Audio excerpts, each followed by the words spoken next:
Imagine working the graveyard shift at a standard self-storage facility. Your biggest worries are a disgruntled manager and a boring 12-hour clock. But instead, you're suddenly dealing with a rapidly mutating, mind-controlling, body-bursting alien fungus. Welcome back, film fans. Today we're diving deep into Cold Storage, a brilliant, blood-splattered sci-fi horror comedy directed by Johnny Campbell. If you mix The Last of Us DNA with the campy, gooey fun of Zombieland, you get this cinematic popcorn ride. But don't let the B-movie slime fool you. Written by Hollywood royalty David Koepp, the literal mastermind behind Jurassic Park and Mission Impossible, there's a lot more hiding beneath the surface of this underground facility.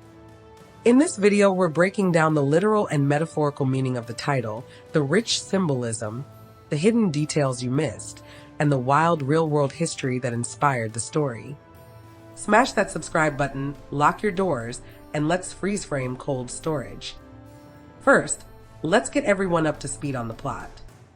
The story kicks off decades ago when Pentagon bioterror operative Robert Diaz, played by a delightfully grizzled Liam Neeson, isolates a highly contagious, extinction-level alien microorganism. Unable to destroy it, the military seals it in the lowest sublevel of a secure facility and essentially forgets about it. Flash forward to 2026.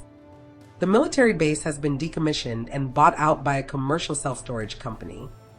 Enter our everyday minimum wage heroes, T-Cake, played by Stranger Things favorite Joe Keery, and Naomi, played by Barbarian star Georgina Campbell.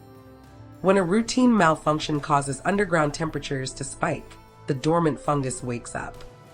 It mutates, takes over minds, and causes hosts to literally detonate green ooze to spread the infection. With a global extinction crisis looming, it's up to 2 hourly workers and a retired operative with a bad back to quarantine the horror before the clock runs out. Meaning of the heading and deep symbolism. Let's talk about the heading, Cold Storage.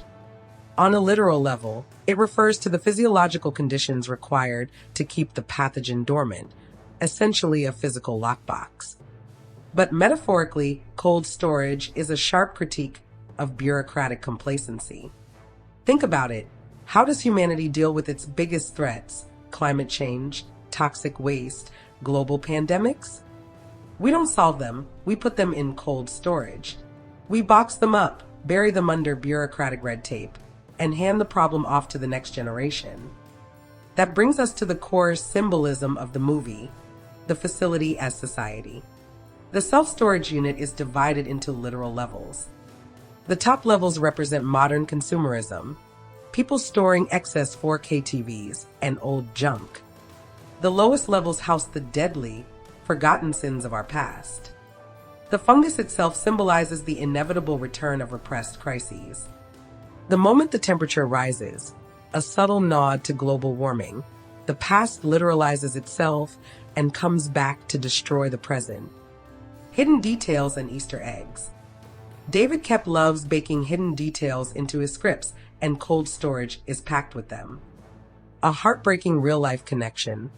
One of the most poignant hidden layers involves Hollywood icon Vanessa Redgrave, who plays an elderly woman sifting through her deceased lover's belongings. In real life, Redgrave is the mother of the late Natasha Richardson, who was Liam Neeson's wife. This movie marks the very first time Neeson and Redgrave appear in the same film credits together, adding an incredibly emotional, unspoken layer of history to the production. In-universe references. In the background of the storage lockers, you can spot subtle nods to classic sci-fi horror. The film explicitly pays homage to Invasion of the Body Snatchers and The Thing, through both character dialogue and the gooey visual mechanics of the parasitic hive mind. A continuity goof. Keep your eyes peeled on the parking lot. The red Ford Mustang driven by Mike entirely vanishes from the facility's exterior after he goes inside, an easy-to-miss editing slip that eagle-eyed fans noticed immediately. Background information and real-world inspiration. Now for the ultimate piece of trivia. Is Cold Storage based on a true story? Well, the sci-fi fungus is fictional, but the what-if premise is rooted in a real historical event. The movie setup is inspired by the 1979 crash of NASA's Skylab space station. When Skylab broke apart and descended to Earth, space agencies recovered the debris. David Kep took that real event and asked a terrifying question. What if NASA brought back something living, highly transmissible, and extinction level from that space debris? Kep originally explored this in his hit 2019 novel. Because he adapted his own book for the screen, he streamlined the narrative, cutting down on lengthy backstories to maximize claustrophobic tension across a single night shift. The result is a lean, mean, 99-minute creature feature that prioritizes hardcore body horror, paired with breezy, lighthearted character chemistry.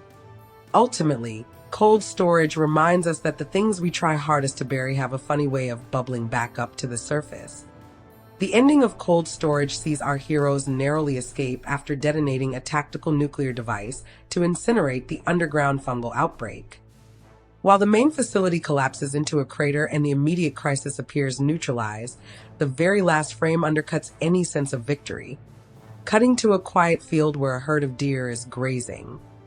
One deer turns toward the camera and vomits a stream of thick green fungal slime directly at the audience, revealing that mutated animals and earlier infected vectors carried the spores beyond the containment zone before the blast. This grim closing shot delivers the key revelations that the war is already lost, because the cockroach and stray cat had already spread the airborne spores into local wildlife, and that the parasite's hive mind is intelligent enough to survive by strategizing outward on multiple fronts rather than relying on a single batch of hosts. Finally, the scene functions as both sequel setup and a familiar horror franchise trope. Even though the bunker is destroyed, the global fungal apocalypse has officially begun. What did you think of the gory visual effects? Did you manage to catch that hidden Mustang mistake in the parking lot? Let me know your thoughts in the comments below. Don't forget to like, subscribe, and share this video with your favorite horror movie buddy. Until next time, keep your spaces cool and watch out for the green ooze.